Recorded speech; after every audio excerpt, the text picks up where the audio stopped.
Rich dad poor dad. अध्याय 3। सबक 2। पैसे की समझ क्यों सिखाई जानी चाहिए। 1990 में मेरे सबसे अच्छे दोस्त माइक ने अपने डैडी का लंबा चौड़ा कारोबार संभाल लिया है और उसे अपने डैडी से ज़्यादा कामयाबी मिल रही है। हम एक दूसरे से साल में एक दो बार गोल्फ कोर्स पर मिलते हैं। वह और उसकी पत्नी इतने ज़्यादा अमीर हैं कि आप इसकी कल्पना भी नहीं कर सकते। अमीर डैडी का साम्राज्य बहुत सुरक्षित हाथों में है और अब माइक अपने बेटे को उसी तरह सिखा रहा है जिस तरह उसके डैडी ने हमें सिखाया था। 1994 में मैं 47 साल की उम्र में रिटायर हो गया और मेरी पत्नी की उम्र उस वक्त 37 साल थी। रिटायरमेंट का यह मतलब नहीं कि हम काम नहीं करते या आगे काम नहीं करेंगे। इसका मतलब है कि जब तक कोई चमत्कार ही ना हो तब तक हम काम करने या ना करने के लिए आज़ाद हैं। इसका कारण यह है कि हमारी दौलत अपने आप बढ़ती रहती है, मुद्रास्फीति की दर से कहीं ज़्यादा तेज़ रफ्तार से। मुझे लगता है कि आज़ादी इसी को कहते हैं। हमारी दौलत इतनी ज़्यादा है कि यह अपने आप बढ़ सकती है। यह पेड़ लगाने की तरह है, आप सालों तक इसे पानी देते हैं और एक दिन इसे आपकी ज़रूरत नहीं रह जाती।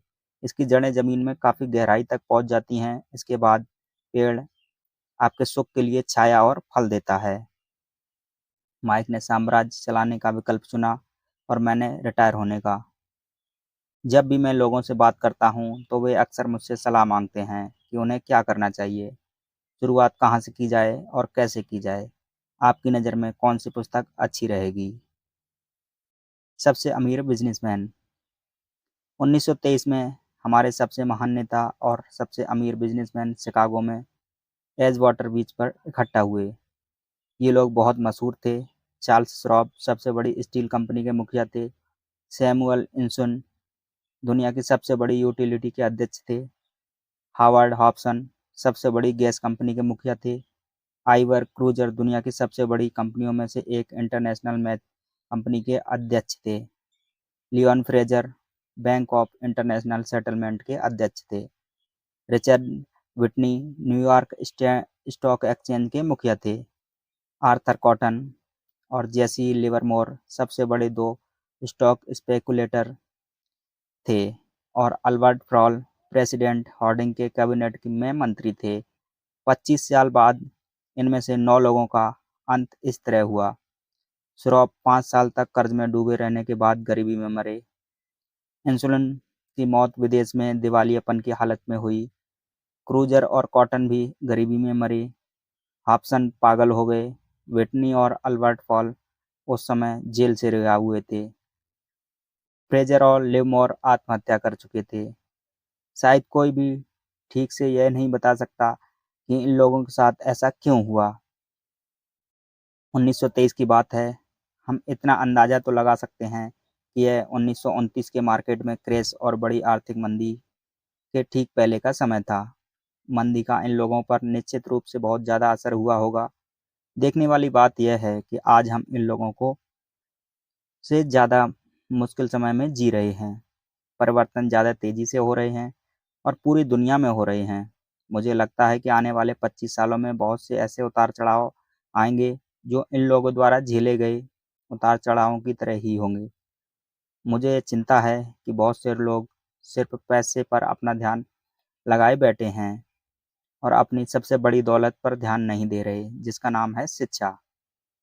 अगर लोग लचीले होने, दिमाग खुला रखने और सीखने के लिए तैयार रहें, तो इन परिवर्तनों के बावजूद भी वे अमीर बन सकते हैं।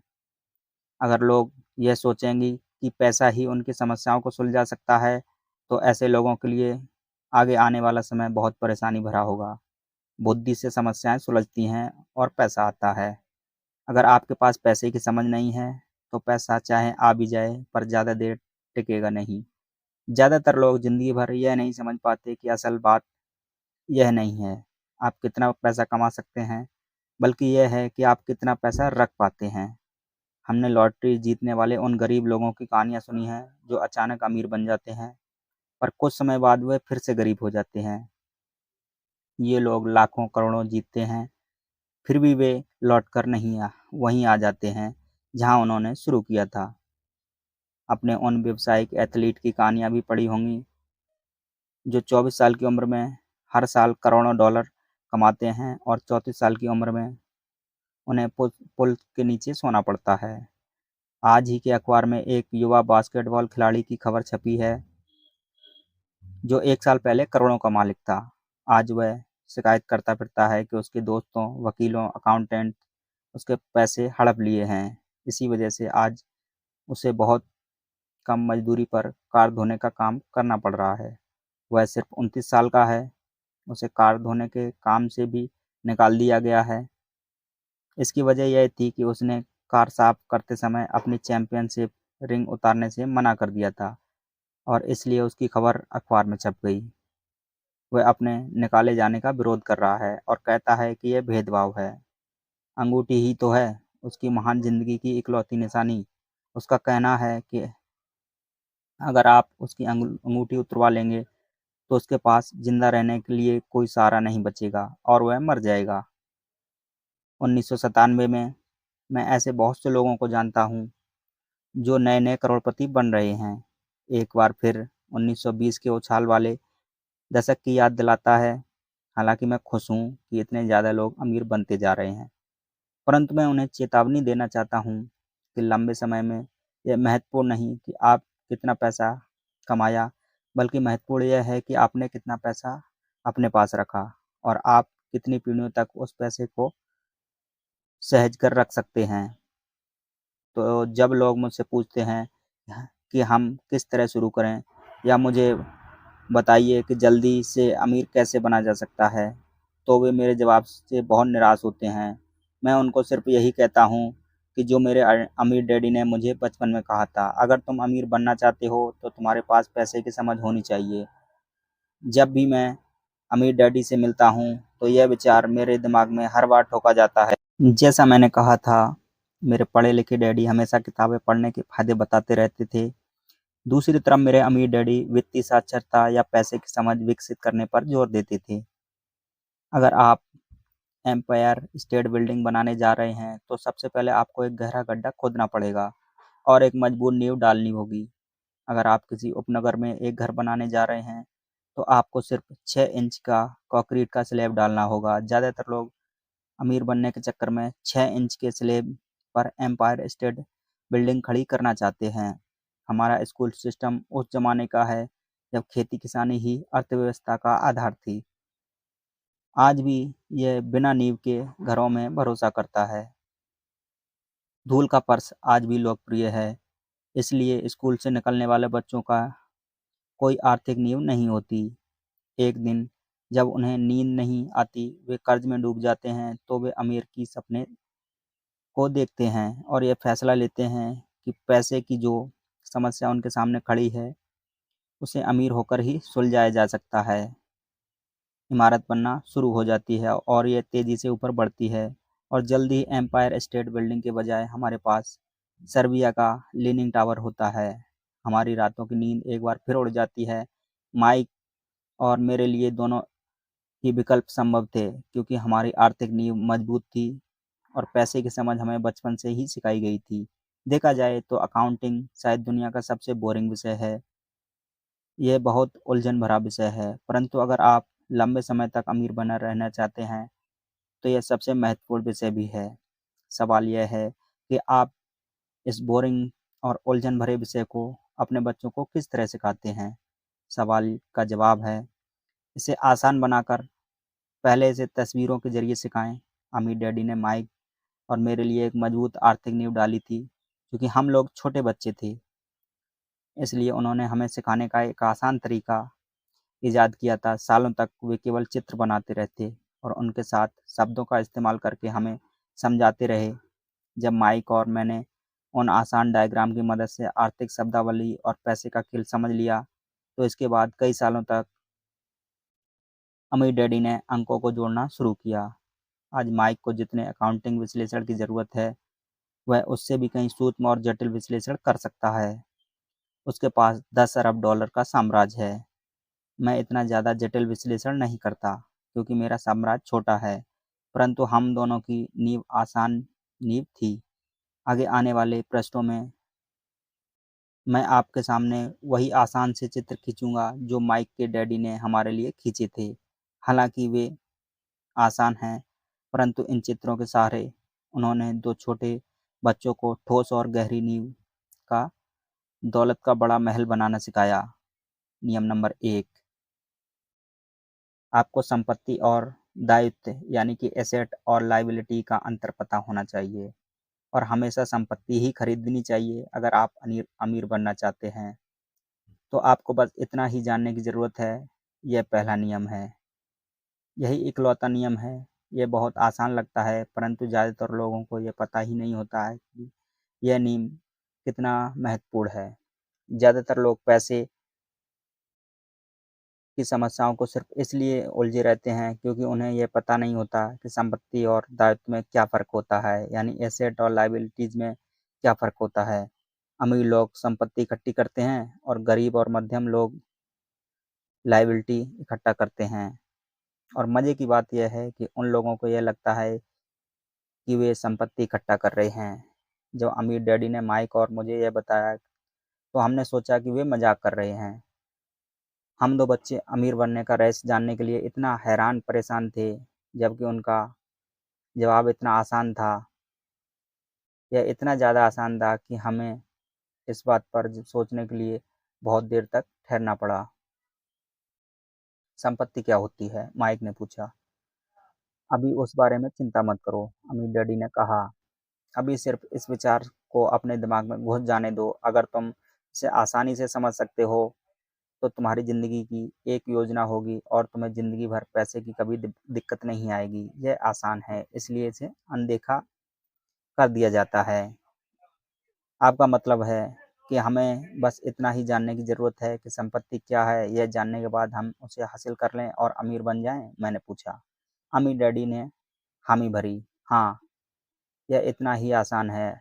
अगर यह इतना ही आसान है तो फिर हर आदमी अमीर क्यों नहीं बन जाता? मैंने पूछा। अमीर डैडी मुस्कुराए, क्योंकि लोग संपत्ति और दायित्व में फ़र्क नहीं कर पाते।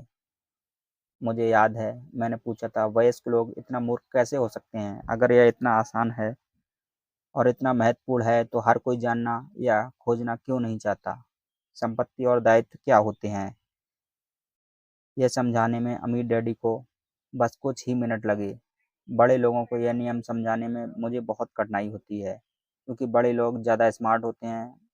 मैंने अक्सर देखा है कि ज़्यादातर लोग आसान विचारों को नहीं समझ पाते। इसका कारण यह है कि उनकी शिक्षा अलग तरह से हुई है। उन्हें दूसरे प्रोफेशनल से पढ़ाया गया है, जैसे bankers, accountant, real estate agent, financial planner इत्यादि। ज़्यादातर बड़े लोगों के सामने मुश्किल यह होती है कि उन्हें बहुत कुछ भूलना पड़ता है और एक बार फिर से बच्चा बनना पड़ता है। एक समझदार वयस्क को अक्सर ऐसा लगता है कि आसान परिभाषाओं पर ध्यान देना मूर्खता है।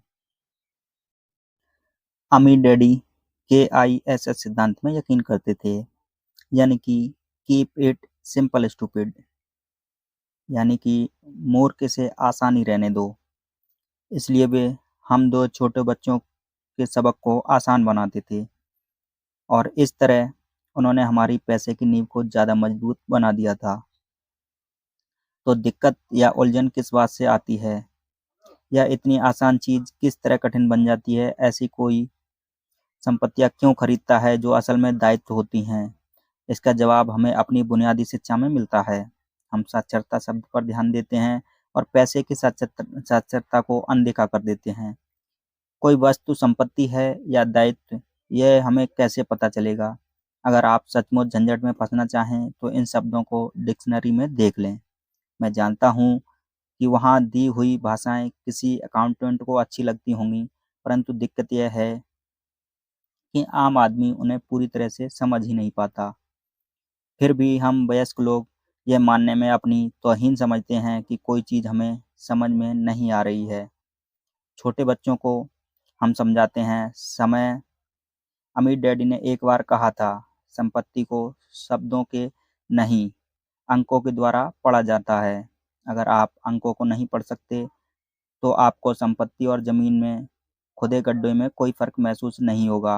अकाउंटिंग में अंक महत्वपूर्ण नहीं हैं। महत्वपूर्ण तो यह बात है, जो अंक आपको बता रहे हैं।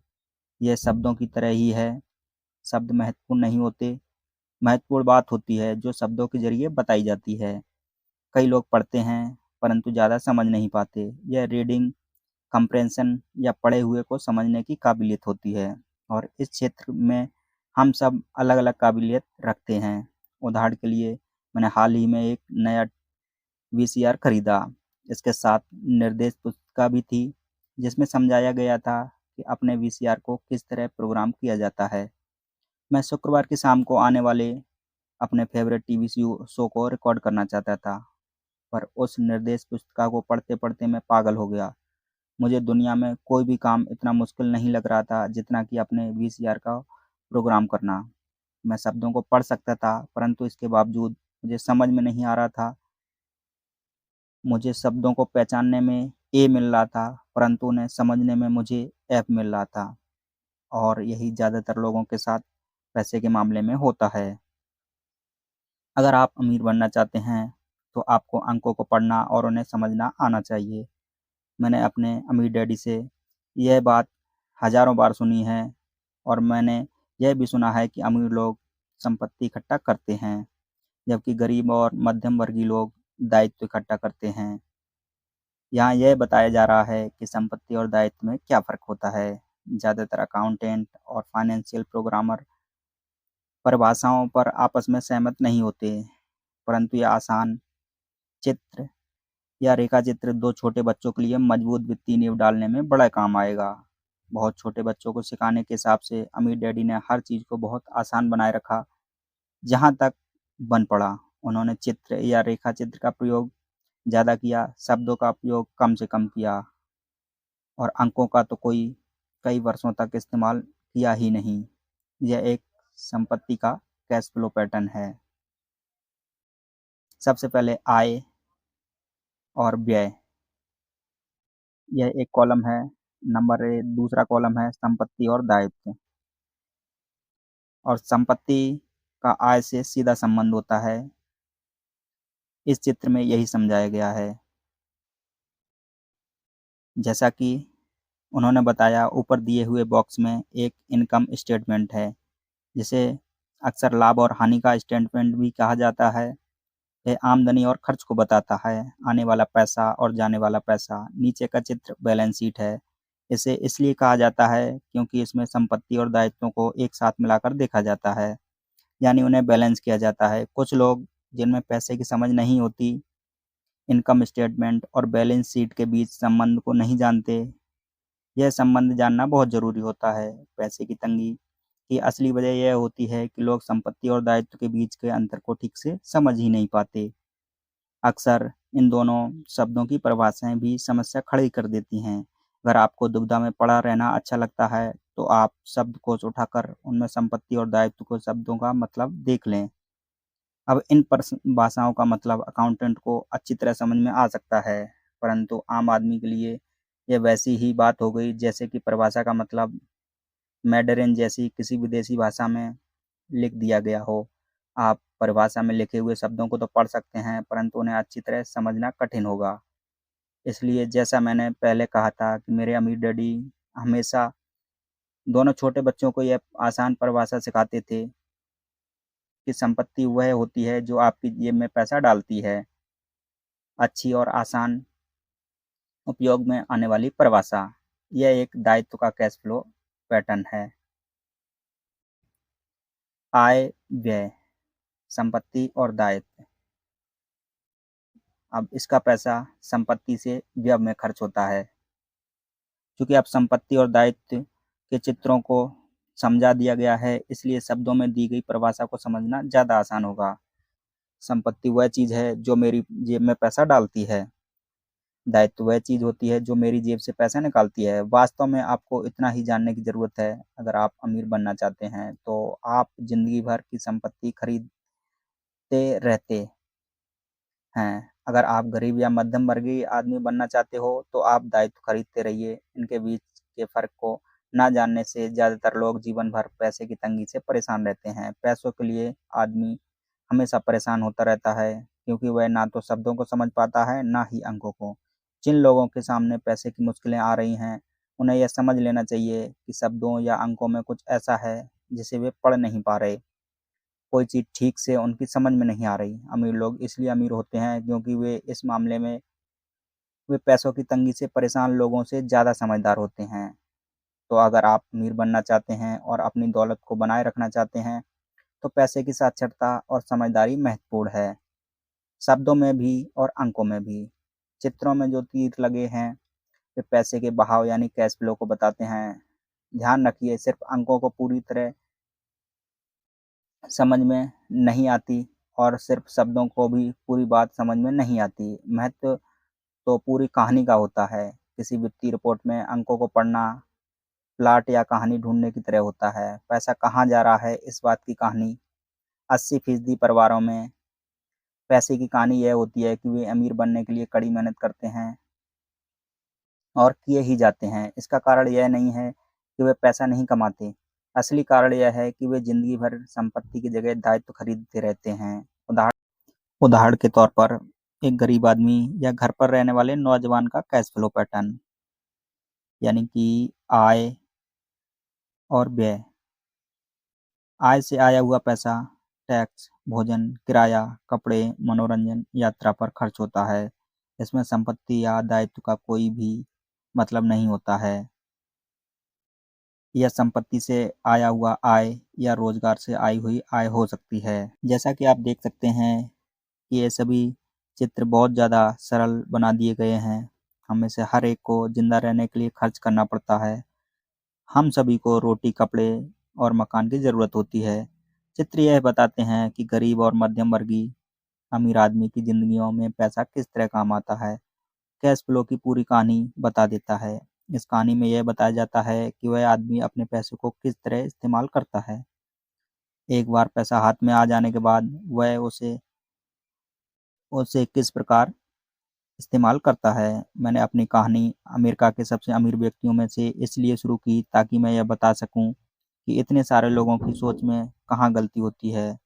गलती यह होती है कि वे मानते हैं कि पैसे से सारी समस्याएं सुलझ जाएंगी। इसलिए जब लोग मुझे फटफटाकर अमीर बनने के नुस्खे पूछते हैं तो मैं काँप जाता हूँ, या यह उन्हें कहाँ से शुरू करना चाहिए। मैं अक्सर सुनता हूँ, मैं कर्ज में हूँ इसलिए मुझे और ज़्यादा पैसे कमाने चाहिए। परंतु यह देखने में आया है कि ज़्यादा पैसे से समस्या सुलझती नहीं है। सच में कहा जाए तो इससे समस्या और ज़्यादा बढ़ सकती है। पैसा हमारी इंसानी कमजोरियों को अक्सर ज़्यादा उभार देता है। पैसा अक्सर हमारे ऐसे पहलू पर रोशनी डालता है जिसके बारे में हम अनजान रहते हैं। इसलिए अगर किसी आमदन आदमी को अचानक बहुत सी दौलत मिल जाए, जैसे पैतृक संपत्ति, तनख्वाह में भारी बढ़ोतरी या उसकी लॉटरी लग जाए, तो पैसा मिलने के कुछ समय बाद वह अपने पुराने हाल में पहुंच जाता है और कई बार उससे भी बुरे हाल में। पैसा आपके दिमाग में चल रहे कैश फ्लो पैटर्न को उजागर करता है। अगर यह पैटर्न ऐसा है कि आप अपनी पूरी कमाई खर्च करनी है, तो इस बात की बहुत संभावना है कि आपकी आमदनी बढ़ेगी तो आपका खर्चा अपने आप बढ़ जाएगा। इसलिए यह कहावत है और सही भी है कि मूर्ख और उसके पैसे शानदार दावतें होती हैं। मैंने ये कई बार सुना है कि हम स्कूल इसलिए जाते हैं ताकि हम शैक्षणिक और व्यावसायिक काबिलियत को हासिल कर सकें। निश्चित रूप से ये दोनों ही बहुत महत्वपूर्ण हैं। हमारी व्यावसायिक काबिलियत के कारण ही हम पैसा बनाना सीखते हैं। 1960 के दशक में जब मैं हाई स्कूल में था, यह माना जाता था कि अगर कोई पढ़ने लिखने में अच्छा है तो वह होनहार विद्यार्थी आगे जाकर डॉक्टर बनेगा। अक्सर उस बच्चे से यह नहीं पूछा जाता था कि वह डॉक्टर बनना चाहेगा क्या, यह मान लिया जाता था। इसका कारण यह था कि इस धंधे में सबसे ज़्यादा पैसा नज़र आता था। आज डॉक्टरों के सामने पैसे के बहुत से संकट हैं जो भगवान न करे किसी और के सामने हों। बीमा कंपनियां इसे व्यवसाय पर काबू किए हुए हैं, सरकार भी दखल दे रही है और अदालतों में मुआवजे के केस दायर हो रहे हैं, इत्यादि। आज बच्चे बास्केटबॉल स्टार बनना चाहते हैं, टाइगर वुड्स की तरह गोल्फर बनना चाहते हैं, कंप्यूटर विशेषज्ञ बनना चाहते हैं, movie star, rock star, beauty queen या वॉल स्ट्रीट पर ट्रेडर बनना चाहते हैं। इसलिए क्योंकि आप दौलत, शोहरत और इज्जत नहीं, इन्हीं जगहों पर है। इसी कारण स्कूल में बच्चों को अच्छा पढ़ने के लिए प्रेरित करना मुश्किल हो गया है। वे जानते हैं कि व्यावसायिक सफलता का शैक्षणिक सफलता का कोई सीधा संबंध नहीं है, जैसा कभी हुआ करता था। चूँकि विद्यार्थियों में स्कूल छोड़ते समय पैसे की कोई समझ नहीं होती, इसलिए करोड़ों पढ़े-लिखे लोग अपने कारोबार में तो सफल हो जाते हैं, परंतु बाद में वे पैसे की तंगी से जूझते रहते हैं और वे ज़्यादा मेहनत करते हैं, परंतु अपनी समस्याओं से जीत नहीं पाते। उनकी शिक्षा में कमी यह नहीं है कि उन्हें पैसा कमाना नहीं सिखाया गया, बल्कि यह है कि उन्हें पैसा खर्च करना का तरीका नहीं सिखाया गया। पैसा बनाने के बाद उसका किस तरह से इस्तेमाल किया जाए और उसे किस तरह सँभाला जाए, इसे पैसे की समझ कहते हैं। पैसा एक बार कमाने के बाद उसका क्या किया जाए, इसे अपने पास कितने लंबे समय तक रोका जाए और अपने पैसे से कड़ी मेहनत कैसे करवाई जाए। ज़्यादातर लोग यह नहीं बता पाते कि उनकी पैसे की तंगी का कारण क्या है। इसलिए होता यह है क्योंकि उसमें कैश फ्लो की समझ नहीं होती। कोई आदमी बहुत पढ़ा-लिखा हो सकता है, अपने कारोबार में सफल हो सकता है, परंतु हो सकता है कि उसमें पैसे की बिल्कुल भी समझ ना हो। ऐसे लोग अक्सर ज़रूरत से ज़्यादा कड़ी मेहनत करते हैं, क्योंकि उन्होंने कड़ी मेहनत करना तो सीखा है, परंतु अपने से पैसे के लिए मेहनत करवाना नहीं सीखा। यह कहानी बताती है कि हमें पैसे का सुख भरा सपना किस तरह दुःख भरे सपने में बदल जाता है। कड़ी मेहनत करने वाले लोग की फ़िल्मी कहानी एक घिसे-पिटे ढर्रे पर चलती है। हाल में शादीशुदा, खुश, बहुत पढ़े-लिखे पति-पत्नी साथ में किराए के मकान में रहने लगते हैं। जल्दी ही उन्हें यह लगने लगता है कि वे पैसा बचा रहे हैं, क्योंकि 2 लोगों के साथ-साथ रहने का खर्च भी लगभग उतना ही होता है जितना कि अकेले आदमी का। समस्या यह है कि जिस अपार्टमेंट में वे रहते हैं, वह छोटा है। अपने सपनों का घर खरीदने के लिए पैसे बचाने लगते हैं, ताकि वे बच्चे पैदा कर सकें। अब उनके पास 2 तनख्वाहें होती हैं और वे अपने करियर पर ज़्यादा ध्यान देने लगते हैं। उनकी आमदनी बढ़ने लगती है। जैसे-जैसे उनकी आमदनी बढ़ने लगती है, ज़्यादातर लोगों के लिए पहले नंबर का खर्च होता है टैक्स। कई लोग सोचते हैं इनकम टैक्स, परंतु ज़्यादातर लोगों के लिए सबसे बड़ा टैक्स होता है सोशल सिक्योरिटी टैक्स। कर्मचारी को ऐसा लगता है कि social security tax Medicare tax को मिलाकर कुल लगभग 7.5% के करीब होता है, परंतु हकीकत में यह 15% होता है, क्योंकि आपके बॉस को भी सोशल सिक्योरिटी की उतनी ही रकम मिलानी पड़ती है। मुद्दे की बात यह है कि यह वह पैसा है जो आपका बॉस आपको नहीं दे सकता। इससे भी बड़ी बात यह है कि आपको अपने वेतन में से कटे हुए सोशल सिक्योरिटी टैक्स का रकम पर इनकम टैक्स भी देना होता है, और यह ऐसी आमदनी होती है जो आपके हाथ में आई ही नहीं, बल्कि सीधे ही सोशल सिक्योरिटी में चली गई। फिर दायित्व बढ़ने लगते हैं। इसे समझने का सबसे अच्छा तरीका यह है कि हम वापस युवा पति-पत्नी की कहानी की तरफ चलें। उनकी आमदनी बढ़ने के कारण वे फैसला लेते हैं कि अब वे किराए के मकान में नहीं रहेंगे, बल्कि अपने सपनों का घर खरीद लेंगे। जब वे अपने सपनों के घर में पहुंच जाते हैं, तो उन पर एक नए टैक्स का बोझ आ जाता है, जिसे प्रॉपर्टी टैक्स कहते हैं। फिर वे लोग एक नई कार खरीद लेते हैं, नया फर्नीचर और नया सामान खरीदते हैं, ताकि उनका घर आलीशान लगे। अचानक वे अपने सपने से जागते हैं और देखते हैं कि उनके दायित्व का कॉलम बढ़ गया है। वे कर्ज में हैं और उन्हें बहुत से मॉर्टगेज ऋण और क्रेडिट कार्ड ऋण चुकाने हैं। अब वे जुआ दौड़ में फंस चुके हैं। एक बच्चा पैदा हो जाता है और वे कड़ी मेहनत करते हैं। प्रक्रिया फिर दोहराई जाती है। ज़्यादा पैसा आता है, उस ज़्यादा पैसे पर ज़्यादा टैक्स लगता है, जिसे ब्रैकेट क्रीप भी कहा जाता है।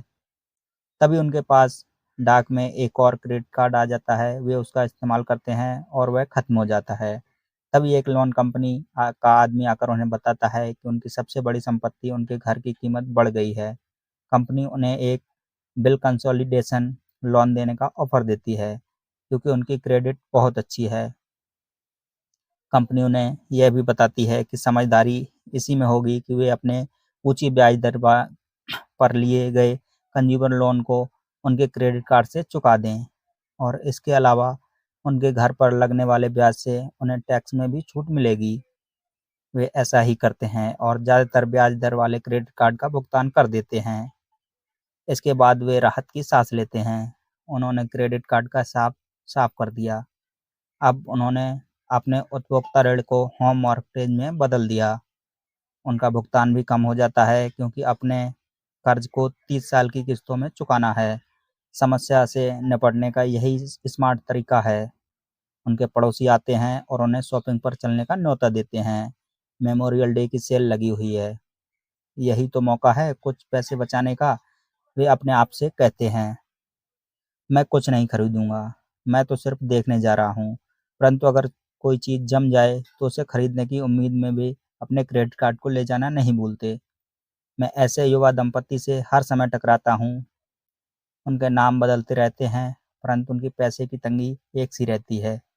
वे मेरी चर्चाओं में यह सुनकर आते हैं कि मैं इस बारे में क्या कहता हूँ। वे मुझसे पूछते हैं कि आप हमें बता सकते हैं कि और ज़्यादा पैसा कैसे कमाया जाए। उनकी खर्चीली आदतों ने उन्हें और ज़्यादा पैसा कमाने के लिए मजबूर कर दिया है। वे इतना भी नहीं जानते कि दरअसल पैसा की समस्या पैसा कमाने की नहीं है, पैसा सही तरीके से खर्च करने की है। और यही पैसे की तंगी का कारण है। यह समस्या इसलिए पैदा होती है क्योंकि उनमें पैसे की समझ नहीं होती। यह समस्या इसलिए और भी भयानक हो जाती है क्योंकि वे संपत्ति और दायित्व में फ़र्क नहीं समझते। मेरा मानना है कि ज़्यादा पैसे से शायद कभी किसी की पैसे की समस्या सुलझती नहीं है, समस्याएँ समझदारी से सुलझती हैं। मेरा एक दोस्त बार-बार कर्ज़ में फँसे लोगों को यही सलाह देता है, अगर आपको लगता है कि आपने अपने आप को किसी गड्ढे में फँसा लिया है, तो गड्ढा खोदना बंद कर दो। मेरे डैडी बचपन में हमें बताया करते थे कि जापानी 3 ताकतों में को मानते थे, तलवार की ताकत, रत्नों की ताकत और दर्पण की ताकत। तलवार हथियारों की ताकत का प्रतीक थी। अमेरिका ने हथियारों पर खरबों डॉलर खर्च कर दिए और इसी कारण वह आज में विश्व में सबसे ताकतवर देश है। रत्न पैसे का प्रतीक है। इस कहावत में कुछ तो सच्चाई है। यह स्वर्णिम नियम याद रखो, जिसके पास स्वर्ण है वही नियम बताता है। दर्पण आत्मज्ञान का प्रतीक। जापानी दंतकथा के अनुसार यह आत्मज्ञान इन तीनों में सबसे कीमती वस्तु थी। गरीब और मध्यम वर्गीय लोग अक्सर धन की ताकत से नियंत्रित होते हैं। वे सुबह-सुबह उठकर कड़ी मेहनत करने यानी नौकरी करने चले जाते हैं और खुद को यह तक नहीं पूछते कि ऐसा करना समझदारी है। पैसे की समझ ना होने के कारण ज़्यादातर लोग पैसे की डरावनी ताकत को यह इजाज़त दे देते हैं कि वह उन्हें काबू में कर लें। पैसे की ताकत उनके विरोध में इस्तेमाल होती है। अगर वे दर्पण की ताकत का इस्तेमाल करें, तो वे खुद से यह सवाल पूछते हैं कि क्या इसमें समझदारी है? बहुत बार अपनी अंदरूनी समझदारी पर भरोसा करने के बजाय लोग भीड़ के साथ चलने लगते हैं। वे कोई काम इसलिए करते हैं क्योंकि सभी लोग ऐसा कर रहे थे होते हैं। वे सवाल पूछने के बजाय नकल करने लगते हैं। अक्सर वे नासमझी के कारण ही वही दोहराते हैं जो उन्हें सिखाया गया है। इस तरह के विचार आपका घर आपकी सबसे बड़ी पूँजी है। आपका घर आपका सबसे बड़ा निवेश है। अगर आप ज़्यादा कर्ज़ लेते हैं, तो आपको टैक्स में ज़्यादा छूट मिलेगी। सुरक्षित नौकरी खोजो, गलतियाँ मत करो, खतरे मत उठाओ। ऐसा कहा जाता है कि ज़्यादातर लोगों के लिए मौत से भी डरावनी चीज़ होती है भीड़ के सामने बोलने का डर। मनोवैज्ञानिक कहते हैं कि ज़्यादातर लोग सार्वजनिक मंच पर बोलने से इसलिए डरते हैं क्योंकि उन्हें यह डर होता है कि उनकी बुराई होगी। लोग बाग उनकी हँसी उड़ाएँगे, वे अकेले रह जाएँगे, सबसे कट जाएँगे और बिरादरी से अलग-थलग कर दिए जाएँगे। सबसे अलग होने का डर या अकेले रह जाने का डर, वही सबसे बड़ा कारण है, जिस वजह से ज़्यादातर लोग अपनी समस्या को हल करने के लिए नए-नए तरीके खोजते हैं।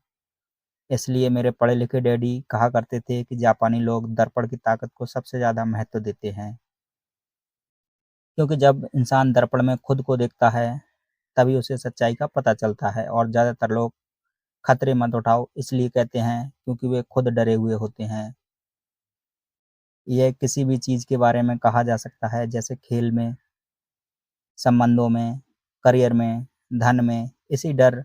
इसी समाज से कट जाने का डर के कारण लोग लीक पर चलते हैं और समाज की स्वीकृत मान्यताओं या लोकप्रिय प्रवृत्तियों के खिलाफ नहीं जाते। आपका घर एक संपत्ति है, बिल कंसोलिडेशन लोन लो और कर्ज से बाहर निकल जाओ। कड़ी मेहनत करो, प्रमोशन का सवाल है, एक दिन मैं वाइस प्रेसिडेंट बन जाऊंगा। पैसे बचाओ, जब मेरी तनख्वाह बढ़ेगी तो मैं खुद का घर खरीद लूंगा। म्यूचुअल फंड सुरक्षित है। टिकल मी एल्मोडॉल्स अभी स्टॉक में नहीं है, परंतु मेरे पास एक डील रखी हुई है जो दूसरा ग्राहक अब तक लेने नहीं आया है। भीड़ के साथ चलने और पड़ोसियों के ऐशो आराम की नकल के कारण पैसे की बहुत समस्याएं पैदा होती हैं। कई बार हम सभी को दर्पण में देखने की ज़रूरत होती है। हमें अपने डर के बजाय अपने अंदरूनी समझदारी से सोचना चाहिए। जब माइक और मैं 16 वर्ष के हुए तो हमें स्कूल में समस्याएं आने लगी थीं। हम बुरे बच्चे नहीं थे, हम केवल अपने आप को उस भीड़ से अलग कर रहे थे। स्कूल के बाद और शनिवार और रविवार को हम माइक के डैडी के लिए काम करते थे। माइक और मैं अक्सर घंटों तक उसके डैडी के साथ बैठे रहते थे जब वे अपने बैंकर्स, वकीलों, अकाउंटेंट, ब्रोकर, निवेशकों, मैनेजर्स और कर्मचारियों के साथ चर्चा करते थे। माइक के डैडी ने 13 साल की उम्र में स्कूल छोड़ दिया था और अब वे पढ़े लिखे लोगों को रास्ता दिखा रहे थे, उन्हें आदेश और निर्देश दे रहे थे, उनसे सवाल पूछ रहे थे। पढ़े लिखे लोग उनकी एक आवाज़ पर दौड़े चले आते थे और उनके गुस्से से डरते थे। यह आदमी कभी भीड़ के साथ नहीं चलता। इस आदमी ने खुद के दम पर सोचा और फैसले लिए। उन्हें इन शब्दों से चिढ़ होती थी कि हमें इस तरह से इसलिए करना पड़ेगा क्योंकि सभी लोग इसी तरह से करते हैं। वे नहीं हो सकता से भी बहुत चिढ़ते थे। अगर आप उनसे कोई काम करवाना चाहते थे तो आपको बस इतना ही कहना था कि मुझे लगता है आप उसे नहीं कर सकते। माइक और मैं उनके साथ रहकर जितना सीखा, हमने उतना स्कूल बिताए हुए सालों में कभी नहीं सीखा था, कॉलेज में भी नहीं। माइक के डैडी के पास स्कूल की शिक्षा तो नहीं थी, परंतु उनके पास पैसे की शिक्षा थी और इसी कारण वे सफल भी थे। वे हमें बार-बार बताया करते थे कि एक समझदार आदमी अपने से ज़्यादा समझदार लोगों को नौकरी पर रख सकता है। इसलिए माइक और मुझ पर समझदार लोगों की बातें सुनने और उन्हें सीखने का लाभ मिला। परंतु इसके कारण माइक और मैं दोनों ही उस सामाजिक मान्यता के साथ नहीं चल पाए जो हमारे शिक्षक हमें सिखाते थे और इसी वजह से कई समस्याएं पैदा हो गईं। जब कोई टीचर कहता, अगर तुम्हें अच्छे नंबर नहीं मिलते हैं तो तुम दुनिया में कुछ नहीं कर सकते, तो माइक और मैं अपनी भौं चढ़ा लेते। जब हमें घिसे-पिटे ढर्रे पर चलने को कहा जाता और नियमों का आरक्षित पालन करना सिखाया जाता, तो हमें लगता है कि यह स्कूली शिक्षा दरअसल रचनात्मक का गला गला घोंट देती है। मम्मी-डैडी को यह बात समझाने लगे थे कि स्कूलों को इसलिए बनाया गया है ताकि वहाँ अच्छे कर्मचारी तैयार हो सकें, ना कि अच्छे मालिक। कभी-कभार माइक या मैं टीचर से पूछते थे कि हम जो पढ़ रहे हैं, उसके असल ज़िंदगी में उसकी उपयोगिता क्या है? या यह हमें पैसे के बारे में क्यों नहीं पढ़ाया जाता? दूसरा सवाल, अक्सर हमें यह जवाब मिलता था कि पैसा महत्वपूर्ण नहीं है और अगर हम अच्छी पढ़ाई कर लेंगे तो पैसा अपने आप मिलने लगेगा। हम पैसे की ताकत के बारे में जितना जानते थे, अपने शिक्षकों और सहपाठियों से उतना ही दूर होते जाते थे। मेरे पढ़े-लिखे डैडी ने कभी-कभार मुझ पर अच्छे नंबर के लिए दबाव नहीं डाला। मुझे इस बार हैरत हो रही थी कि उन्होंने ऐसा क्यों नहीं किया, परंतु हम लोगों में पैसों को लेकर अक्सर वाद-विवाद होने लगे। जब मैं 16 साल का हुआ तो मेरी पैसे की बुनियाद मेरे मम्मी-डैडी से अच्छी हो चुकी थी। मैं हिसाब-किताब रख सकता था। मैं tax, accountant, corporate attorney, bankers, real estate broker, निवेशकों इत्यादि की बातों को सुनता था। मेरे डैडी शिक्षकों से बात करते थे। एक दिन मेरे डैडी मुझे बता रहे थे कि हमारा घर हमारे लिए सबसे बड़ा निवेश क्यों है। इस बात को लेकर हम लोगों में बहस हो गई। जब मैंने उन्हें बताया कि घर हमारे लिए एक अच्छा निवेश क्यों नहीं है, आगे आने वाले चित्र से ये साफ हो जाता है कि अब आपने अपने घरों को लेकर मेरे अमीर डैडी, मेरे गरीब डैडी के विचारों में कितना अंतर था। एक डैडी के हिसाब से उनकी हर एक उनका संपत्ति थी, जबकि दूसरे डैडी के हिसाब से यह एक दायित्व था। मुझे याद है मैंने नीचे वाला चित्र खींचकर अपने डैडी का कैश फ्लो की दिशा समझाने की कोशिश की थी। मैंने उन्हें यह भी बताया कि घर के साथ-साथ उनसे जुड़े दीगर खर्च भी बढ़ जाते हैं।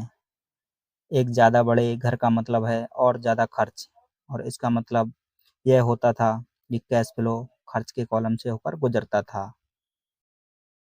खुद का घर उनसे बड़ा सपना होता है, इसलिए वे अपने सबसे बड़ा घर को ही निवेशक मानते हैं, अपने घर के मालिक होने से ज़्यादा कुछ भी नहीं। मैं इस लोकप्रिय मान्यता को देखने का एक और नज़रिया सुझाना चाहता हूँ। अगर मैं और मेरी पत्नी एक ज़्यादा बड़ा और आलीशान मकान खरीदने के बारे में सोचते हैं, तो हम जानते हैं कि यह एक संपत्ति नहीं होगी बल्कि एक दायित्व होगा, क्योंकि इससे हमारी जेब में पैसा निकाला जाएगा। यह तो रहा मेरा तर्क। हालाँकि ज़्यादातर लोग मुझे इस बात से सहमत नहीं होंगे, क्योंकि घर एक भावनात्मक चीज़ होती है और जब पैसे का सवाल होता है तो भावनाएँ पैसे की समझ को हरा देती हैं। मुझे व्यक्तिगत अनुभव से पता चला कि पैसा हर फैसले को भावनात्मक पता बना देता है। नंबर 1, जब घर की बात आती है तो मैं यह बताना चाहता हूँ कि ज़्यादातर लोग उस घर की कीमत चुकाने के लिए ज़िंदगी भर काम करते हैं, जिसके वे कभी पूरी तरह मालिक नहीं होते। दूसरे शब्दों में, ज़्यादातर लोग एक घर खरीदने के कुछ सालों बाद दूसरा घर खरीदते हैं और हर बार पहले मकान के लिए जो कर्ज लेते हैं, वो उसके पास हर बार फिर से 30 साल का नया कर्ज हो जाता है। नंबर 2, हालाँकि लोगों को मॉर्टगेज पेमेंट पर ब्याज के लिए टैक्स में छूट मिलती है, परंतु वे अपने दीगर खर्चों के लिए टैक्स के बाद मिलने वाले डॉलरों का उपयोग करते हैं, अपनी मॉर्टगेज पूरी तरह चुकाने के बाद भी। Number 3, property tax. मेरी पत्नी के मम्मी-डैडी को धक्का लगा जब उनके घर का प्रॉपर्टी टैक्स $1000 प्रति माह तक पहुँच गया। ये तब हुआ जब वे रिटायर हो चुके थे, और इस बढ़ोतरी से उनका रिटायरमेंट के बाद बजट गड़बड़ा गया और उन्हें एक मजबूरन मकान बदलना पड़ा। नंबर 4, घर की कीमत हमेशा नहीं बढ़ती। मेरे कुछ दोस्त जिन्होंने अपने घर के लिए कर्ज लिया था, उन्हें $10 लाख से भी ज़्यादा कर्ज चुकाना है, और आज उस घर की कीमत $7.5 से $7 लाख से ज़्यादा नहीं है। नंबर 5, सबसे बड़े नुकसान अक्सर गँवाने की वजह से होती है। पर आपका सारा पैसा मकान में फँसा रहता है, तो आपको ज़्यादा कड़ी मेहनत करनी पड़ती है, ताकि आपका खर्च चलता रहे। इस दौरान आपके संपत्ति वाले कॉलम में कोई बढ़ोतरी नहीं होती। अगर एक युवा पति-पत्नी शुरुआत में ही अपना पैसा संपत्ति वाले कॉलम में लगाएँ, तो उनके आगे के साल आराम से गुज़रेंगे, खासकर उस समय जब वे अपने बच्चों को कॉलेज भेजेंगे। इस दौरान उनकी संपत्ति भी बढ़ जाएगी और उनके खर्चे भी आराम से चलते रहेंगे। अक्सर ऐसा होता है कि का घर आपके बढ़ते हुए खर्च के भुगतान के लिए होम इक्विटी लोन का साधन बन जाता है। संक्षेप में, अपना घर खरीदने के फैसले बहुत खर्चीला पड़ता है। इसके बजाय बेहतर यह होगा कि जल्दी ही इन्वेस्ट पोर्टफोलियो बना लिया जाए। कि आदमी पर इसका असर कम से कम 3 तरह से पड़ता है। नंबर 1, समय की बर्बादी, क्योंकि इस दौरान दूसरी संपत्तियों का मूल्य बढ़ गया होता है। नंबर 2, अतिरिक्त पूंजी की बर्बादी, जिसे दोबारा निवेश किया जा सकता था, जबकि घर खरीदने के बाद आपको घर से सीधे जुड़े बहुत से खर्च उठाने पड़ते हैं। नंबर 3, शिक्षा की बर्बादी। अक्सर ऐसा होता है कि लोग ये मानते हैं कि उनके संपत्ति वाले कॉलम में उनका घर, बचत और रिटायरमेंट प्लान आते हैं, क्योंकि उनके पास निवेश करने के लिए पैसा नहीं होता है, इसलिए वे बिल्कुल भी निवेश नहीं करते। इस कारण उन्हें निवेश का अनुभव कभी नहीं मिल पाता। ज़्यादातर लोग कभी एक समझदार निवेशक नहीं बन पाते, और सबसे बढ़िया निवेश सामान्य तौर पर सबसे पहले समझदार निवेशकों को बेचे जाते हैं, जो बाद में उन्हें सुरक्षित खेलने वाले लोगों को बेचते हैं। मेरे पढ़े लिखे डैडी का फाइनेंशियल स्टेटमेंट जुआ दौड़ में फंसे व्यक्ति का सबसे अच्छा उदाहरण है। उनके खर्च हमेशा उनकी आमदनी से ज़्यादा होते थे, इसलिए उन्हें संपत्ति में निवेश करने का मौका ही नहीं मिलता था। इसका नतीजा यह होता था कि उनके दायित्व जैसे मॉर्टगेज और क्रेडिट कार्ड के कर्ज उनकी संपत्ति से कहीं ज़्यादा होते थे। अगला चित्र 1000 शब्दों की तरह यह कहानी बताता है। आय/व्यय, संपत्ति दायित्व।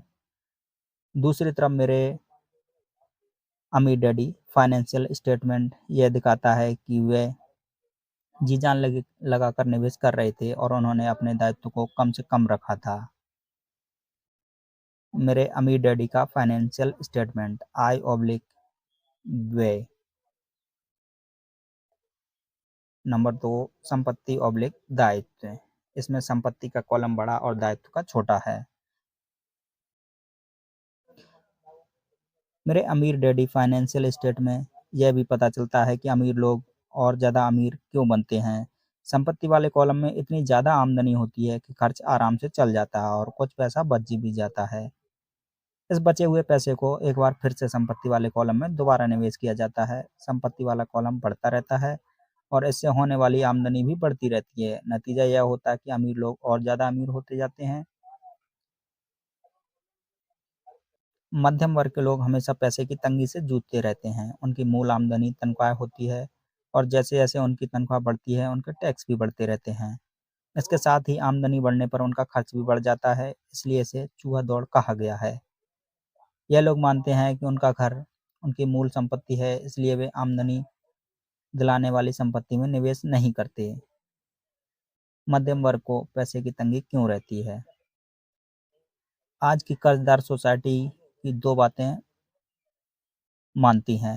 पहला यह कि खुद का एक घर हो यह निवेश है और दूसरी है कि तनख्वाह बढ़ने पर खर्च भी बढ़ना चाहिए। यह एक ज़्यादा बड़ा घर खरीद लेना चाहिए। बढ़ते हुए खर्च के कारण परिवार ज़्यादा कर्ज में फंस जाते हैं और उन्हें पैसे की ज़्यादा तंगी का सामना करना पड़ता है। हालांकि वे अपनी नौकरियों में लगातार तरक्की कर रहे होते हैं और उनकी तनख्वाह लगातार बढ़ती जा रही होती है। इसे हाई रिस्क लिविंग या बहुत जोखिम भरी जीवन शैली कहा जा सकता है और इसका कारण यह है कि ऐसे लोगों की में पैसे की समझ नहीं होती। 1990 के दशक में नौकरियों में भारी कटौती से यह बात पता चली कि मध्यम वर्ग पैसे के मामले में कितना असुरक्षित है। अचानक कंपनी पेंशन प्लान की जगह 401 के प्लान आ गए हैं। सोशल सिक्योरिटी निश्चित रूप से संकट में है और इससे रिटायरमेंट का सहारा नहीं बनाया जा सकता। मध्यम वर्ग में घबराहट का माहौल पैदा हो गया। आज एक अच्छी बात यह है कि ज़्यादातर लोग को ये बातें समझते हैं और उन्होंने म्यूचुअल फंड खरीदना शुरू कर दिया है। निवेश में हुई बढ़ोतरी के कारण हमने स्टॉक मार्केट में इतनी तेजी देखी है। आज मध्यम वर्ग की बढ़ती मांग को पूरा करने के लिए नए-नए म्यूचुअल फंड बनते जा रहे हैं। म्यूचुअल फंड इसलिए लोकप्रिय हैं क्योंकि वे सुरक्षा के प्रतीक हैं। औसत म्यूचुअल फंड खरीदने वाले आदमी नौकरी में टैक्स और मॉर्गेज चुकाने में, अपने बच्चों की कॉलेज की फीस के लिए पैसे बचाने में और अपने क्रेडिट कार्ड का हिसाब साफ करने में बहुत ज़्यादा व्यस्त हैं। उनके पास इतना समय नहीं है कि वे निवेश करने की कला सीख सकें। इसलिए वे म्यूचुअल फंड के मैनेजर की काबिलियत पर भरोसा करते हैं। साथ ही म्यूचुअल फंड कई तरह के निवेश करता है, इसलिए उन्हें ऐसा लगता है कि उनका पैसा ज़्यादा सुरक्षित है, क्योंकि यह कई टुकड़ों में बँट गया है या डाइवर्सिफ़ाइड हो गया है। पढ़े-लिखे मध्यम वर्गीय लोगों का यह समूह म्यूचुअल फंड ब्रोकर और फाइनेंशियल प्लानर के डाइवर्सिफाई का सिद्धांत को सही मानता है। सुरक्षित रहो, जोखिम से बचो। असली त्रासदी यह है कि पैसे की समझ ना होने के कारण औसत मध्यम वर्गीय लोगों को खतरों का सामना नहीं करते हैं। उनके सुरक्षित खेलने के असल कारण यह होता है कि उनके पास पैसे की तंगी होती है। उनकी बैलेंस शीट में बैलेंस नहीं होता। उनका संपत्ति वाला कॉलम तो खाली रहता है जहाँ से आमदनी आती है। उनके दायित्व वाला कॉलम पूरा भरा रहता है। सामान्य तौर पर उनकी आमदनी का इकलौता साधन उनका वेतन होता है। उनका जीवन यापन पूरी तरह से उनके बॉस पर निर्भर होता है और जब सचमुच ज़िंदगी में एक बार आने वाला मौका आता है, तो ये लोग उस मौके का फ़ायदा नहीं उठाते। चूँकि वे इतनी कड़ी मेहनत कर रहे हैं, इसलिए वे सुरक्षित खेल खेलते हैं। सबसे ज़्यादा टैक्स चुकाते हैं और कर्ज़ के बोझ से दबे रहते हैं, जैसा मैंने इस खंड के शुरू में ही कहा था। सबसे महत्वपूर्ण नियम यह है कि संपत्ति और दायित्व के बीच के अंतर को पहचाना जाए। एक बार आप इसमें फ़र्क कर लें, इसके बाद आप आमदनी देने वाली संपत्ति खरीदने की लगातार कोशिश करते रहें। यह अमीर बनने की राह पर चलने की सबसे बढ़िया तरीका है। इसे करते रहें और आपका संपत्ति वाला कॉलम बढ़ता रहेगा। अपने दायित्व और खर्च को कम करने की कोशिश भी करते रहें। इससे पैसा आपकी संपत्ति वाले कॉलम में आता रहेगा। जल्द ही आपका संपत्ति वाला कॉलम इतना ज़्यादा मजबूत हो जाएगा कि आप और ज़्यादा जोखिम लेने वाले निवेश कर सकेंगे। ऐसे निवेश जिनमें 100% अनंत तक फ़ायदा हो सकता है। ऐसे निवेश जिनमें $5000 की रकम जल्दी ही $10 लाख या फिर उससे भी ज़्यादा हो सकती है। ऐसे निवेश जिन्हें मध्यम वर्ग बहुत जोखिम भरा मानता है। निवेश जोखिम भरा नहीं, यह उस व्यक्ति की पैसे की नासमझी है, वित्तीय निरक्षरता है, जो उसे बहुत जोखिम भरा बना देती है। अगर आप भी वही करते हैं जो सभी लोग करते हैं। इस चित्र में नंबर 1 कॉलम है आय, जिसमें व्यक्ति मालिक के लिए काम करता है, और नंबर 2 कॉलम है व्यय, जिसमें व्यक्ति सरकार के लिए काम करता है। वहीं दूसरा चित्र है जिसका नंबर 1 कॉलम है संपत्ति और दूसरा कॉलम है दायित्व। जो दायित्व है उसके लिए बैंक के लिए काम करता है। एक कर्मचारी होने के नाते जो घर का मालिक भी है, आपकी नौकरी का पैटर्न सामान्यतः यह होता है। नंबर 1, आप किसी के लिए काम करते हैं, तनख्वाह पर काम करते हैं। तनख्वाह पर काम करने वाले ज़्यादातर लोग मालिक को या शेयर होल्डर को ज़्यादा अमीर बना रहे हैं। आपकी कोशिशों, मेहनत और सफलता से दरअसल आपका मालिक सफल होता है और उसके रिटायरमेंट में मदद मिलती है। नंबर 2, आप सरकार के लिए काम करते हैं। आप इसे देख पाएँ कि इसके पहले ही सरकार आपकी तनख्वाह से अपना हिस्सा ले लेती है। ज़्यादा कड़ी मेहनत करके आप सरकार को देने वाले टैक्स में बढ़ोतरी करते हैं। ज़्यादातर लोग जनवरी से मई तक सिर्फ सरकार के लिए काम करते हैं। नंबर 3, आप बैंक के लिए काम करते हैं। टैक्स चुकाने के बाद आपका सबसे बड़ा खर्च आमतौर पर अपना मॉर्टगेज और क्रेडिट कार्ड का कर्ज चुकाना होता है। अगर आप सिर्फ ज़्यादा कड़ी मेहनत से काम करते जाएं, तो समस्या यह है कि तीनों ही मामले में आपकी ज़्यादा मेहनत से किसी और को ज़्यादा फ़ायदा मिलता है। आपको यह सीखना चाहिए कि आपकी ज़्यादा मेहनत से किस तरह आपको और आपके परिवार को सीधा फ़ायदा मिल सकता है। अगर आप यह फैसला भी कर लें कि आप अपने काम से काम रखेंगे, फिर भी आपको यह नहीं पता होगा कि आपके लक्ष्यों को किस तरह से निर्धारित किया जाए। ज़्यादातर लोग अपने प्रोफ़ेशन को बनाए रखना चाहते हैं और अपनी तनख्वाह के सहारे ही संपत्ति बनाना चाहते हैं। जब उनकी संपत्ति बढ़ती है तो वे किस तरह से अपनी सफलता का आकलन करते हैं। कब कोई आदमी यह महसूस करता है कि वह अमीर है, उसके पास दौलत है। संपत्ति और दायित्व की मेरी अपनी परिभाषाओं की ही तरह दौलत के बारे में मेरी भी अपनी परिभाषा है। दरअसल मैंने इसे बंकमिस्टर फुलर नाम व्यक्ति से सीखा है। कुछ लोग उन्हें नीम हकीम कहते हैं और कई लोग उन्हें एक जीता जागता जीनियस भी कहते हैं। सालों पहले सभी वस्तुवाद इसलिए हैरान हो गए थे क्योंकि 1961 में उसने जियोडेसिक डोम के पेटेंट के लिए आवेदन दिया था और उस आवेदन में फुलर ने दौलत के बारे में कुछ भी नहीं कहा था। पहले तो ठीक-ठीक मतलब समझ में नहीं आया, परंतु उसे कई बार पढ़ने के बाद इसका मतलब समझ आने लगा। दौलत किसी आदमी की वह योग्यता है जिसके सहारे वह आगे आने वाले इतने दिनों तक जिंदा रह सकता है। यानी अगर मैं आज कमा करना बंद कर दूं तो मैं कितने दिनों तक जिंदा रह सकता हूं। यह नेटवर्थ की तरह नहीं है जो आपकी संपत्ति और दायित्व के बीच का अंतर है। हर व्यक्ति को लगता है उसके पास जो सामान है वह बहुत कीमती है, परंतु इस परिभाषा से सचमुच यही आकलन होगा कि मैं अब आकलन कर सकता हूं और सचमुच जानता हूं कि आर्थिक रूप से आज़ाद होने के मेरे लक्ष्य के संदर्भ में कितनी तरक्की कर ली है। हालांकि नेटवर्क में ऐसी चीज़ें भी आ जाती हैं जिनसे पैसा नहीं आता है, जैसे वह वस्तु जो आपके गैरेज में खड़ी है। दौलत का सीधा सा हिसाब है कि आपका कितना पैसा बन रहा है, इसलिए आर्थिक रूप से कितने दिनों तक जिंदा रह सकता हूँ। दौलत दरअसल संपत्ति के कॉलम की कैश फ्लो के दायित्व में कॉलम के साथ तुलना है। एक उदाहरण लें, यह कहें कि मेरे पास हर महीने संपत्ति वाले कॉलम में $1000 का कैश फ्लो है और मेरा खर्च हर महीने $2000 का है। मेरे पास कितनी दौलत है? अब हम बंकमिस्टर फुलर की परिभाषा की तरफ चलें। उनकी परिभाषा के हिसाब से मैं कितने दिनों तक जिंदा रह सकता हूँ। अगर हम 1 महीने में 30 दिन मान लें तो इस परिभाषा के हिसाब से मैं 15 दिन तक ज़िंदा रह सकता हूँ। जब मैं अपनी संपत्ति से हर महीने $2000 का कैश फ्लो हासिल करने लग जाऊँगा, तो मैं दौलतमंद हो जाऊँगा। हालाँकि मैं अमीर नहीं हूँ, परंतु दौलतमंद ज़रूर हूँ। हर महीने मेरी संपत्ति से मुझे जो आमदनी मिलती है, वह मेरे महीने भर के खर्च के लिए काफ़ी होती है। अगर मैं अपने खर्च को बढ़ाना चाहता हूँ, तो मुझे पहले अपनी संपत्ति में आने वाले कैश फ्लो को बढ़ाना होगा। यह ध्यान रखें कि इस बिंदु पर मैं अपनी तनख्वाह पर बिल्कुल भी निर्भर नहीं हूँ। मैंने संपत्ति वाले कॉलम को भरने में जी तोड़ मेहनत की है और मैं इसमें सफल भी हुआ था, जिसके कारण आज मैं आर्थिक रूप से आज़ाद हो गया हूँ। अगर मैं आज अपनी नौकरी छोड़ भी दूँ, तो मेरी संपत्तियों से इतना कैश फ्लो आता रहेगा कि मेरा खर्च आसानी से चलता रहेगा। मेरा अगला लक्ष्य यह होगा कि मेरी संपत्तियों से आने वाला अतिरिक्त कैश फ्लो को फिर से संपत्ति वाले कॉलम में निवेश कर दिया जाएगा। मेरे संपत्ति वाले कॉलम में जितना पैसा जाता है, मेरा संपत्ति वाला कॉलम उतना ही बढ़ता रहता है। मेरा संपत्ति वाला कॉलम जितना ज़्यादा बढ़ता है, वहाँ से उतना ही ज़्यादा कैश फ्लो आता है और जब तक मैं अपने खर्च को आने वाले कैश फ्लो से कम रखता हूँ, तब तक मैं ज़्यादा अमीर बनता रहूँगा।